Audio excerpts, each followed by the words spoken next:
Well, lahat tayo, saan man tayo nagmumula, saan man tayo nalulugar ngayon, no? Lahat tayo nais na mamuhay na may dangal, no? Na hindi kinakailangan na sumipsip or may kakilala ka para lang umasenso ka. Na pag kumayod ka, aasenso ka, no? May mapapala ka sa iyong mga pagpupunyagi o sa iyong mga efforts, no? Lahat tayo nais na mamuhay na pag may nakita tayong kamalian o katiwalian na makakasiguro tayo na may mananagot. May sistema na magsisiguro na mapapanagot ang dapat na managot.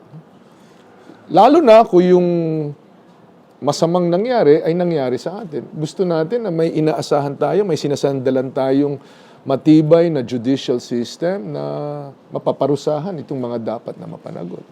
Kung ninakaw ang pera natin, either sa robbery, theft, or ninakaw dahil sa graft and corruption, ganun din ang dapat na kinalabasan ng ating sistema. No?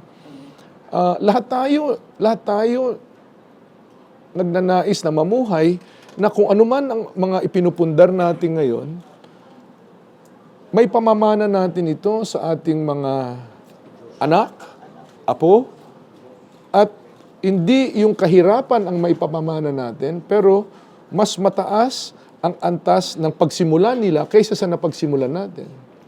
Ang vision dyan ay parang escalator, no?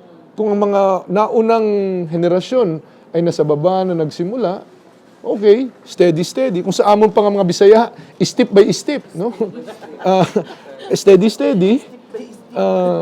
Umaangat ang pamilya, umaangat ang komunidad, hanggang marating ang mga pangarap, no? Diyan sa pamilya na yan, trabaho ang isa sa pinaka-importante. Kasi sa pamamagitan ng trabaho, yung regular na trabaho, kasi meron din naman trabaho, pero yung contractual, hindi mo alam kung hanggang kailan yan. So, paano ka makakapagplano kung 6 na buwan lang yan o 1 taon lang yan, no? So, yung regular na trabaho, yung hanap buhay na maaasahan, yan ang fino-focus natin, no?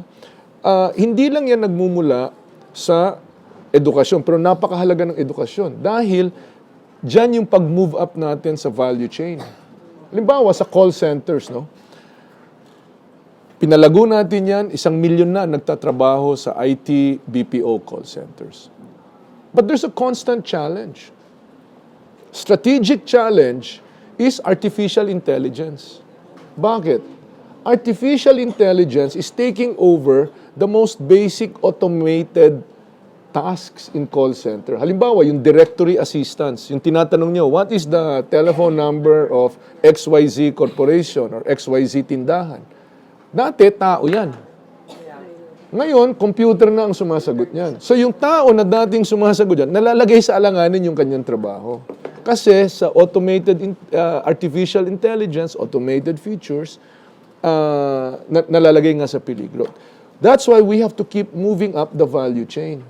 So, hindi lang directory assistance, nandun na tayo ngayon sa customer service. May Q&A na. Meron ng financial or technical or health-related question and answer, and so on and so forth, no? So, education is very important, both in the facilities and in the means na makapagpatuloy yung ating mga kabataan sa kanilang pag-aaral, no?